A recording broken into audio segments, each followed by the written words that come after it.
Then mutual fund investments.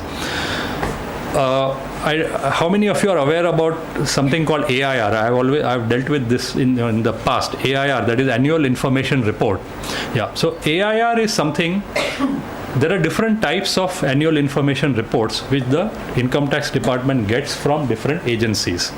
So mutual funds are one category of agencies who have to file what is called as an AIR with the income tax department, where they have to report the investments made by any investor in excess of a particular amount. So there are thresholds kept for different reporting requirements. So for mutual funds also there is a threshold, and any mutual fund which accepts investments in excess of that amount and in the aggregate in the whole year from a particular individual has to report that individual's entire investments with that mutual fund to the income tax department. So therefore the income tax department has in its possession different kinds of AIRs, where mutual fund is one of them.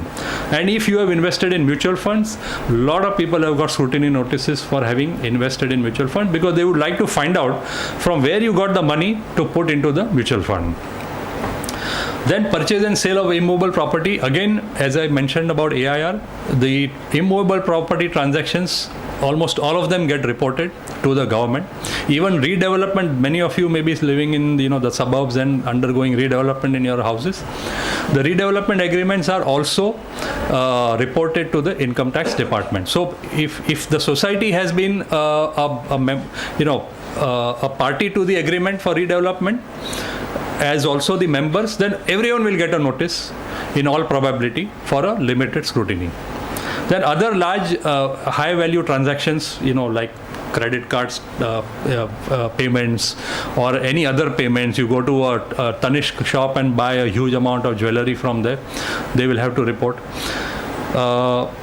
Large donations. This is something that has come up, and in the context of the article that Sucheta wrote today about how the income declaration scheme has been effectively used by the government to come up with such a huge amount of taxes, and how at the other end they are making efforts to detect the evaders who have not taken advantage of this particular scheme.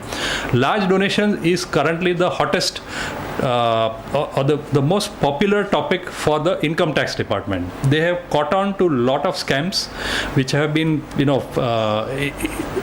prevalent for several years, but the authorities turned a blind eye.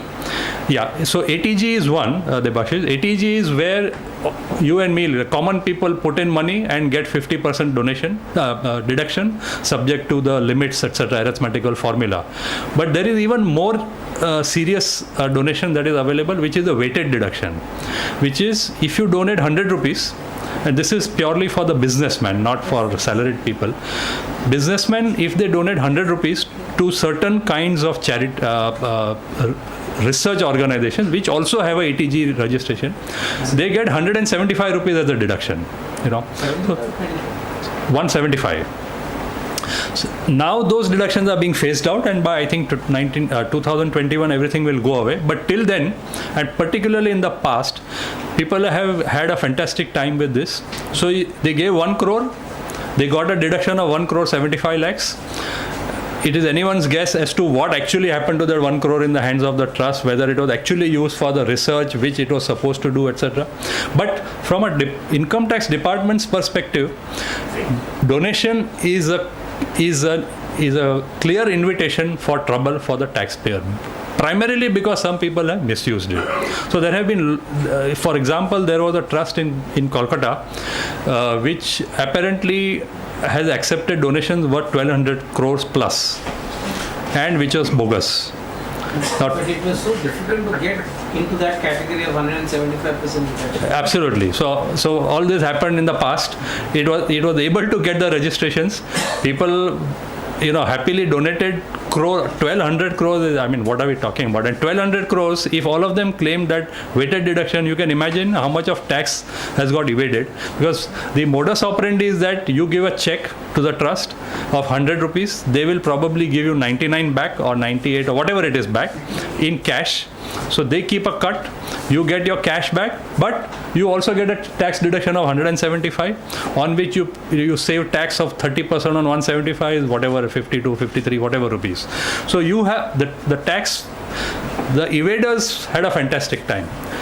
This has become, therefore, a case, a reason for a limited scrutiny. So there are limited scrutinies happening where there is a huge donation given, and the assessing officer will then ask you the questions only relating to the donation, because he knows that even if that one item he is able to crack it, his day is made as far as that particular taxpayer is concerned.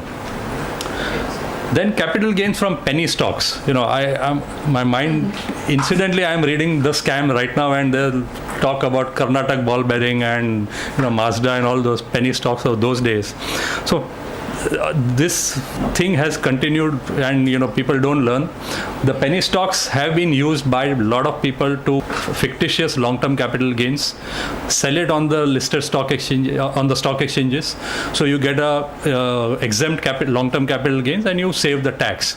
So I don't need to explain to this audience what it is all about. So capital gains from penny stocks, if you have shown long-term capital gains from stocks which have been under the radar of either SEBI or income tax department, that could invite a scrutiny. Then mismatch in TDS credit. This is another area altogether. We could have a whole day session on the TDS. We'll not get into the details, but if there is a mismatch between what TDS you have claimed in your return and what is appearing in your Form 26AS, then there could be possibly a scrutiny if that difference is substantial. And then last year you showed income of 10 lakhs, and this year you suddenly showed income of either 25 lakhs or 2 lakhs. No, a huge variance, both plus or minus. Then there is a cause for concern from a tax officer's perspective, and it could invite a scrutiny.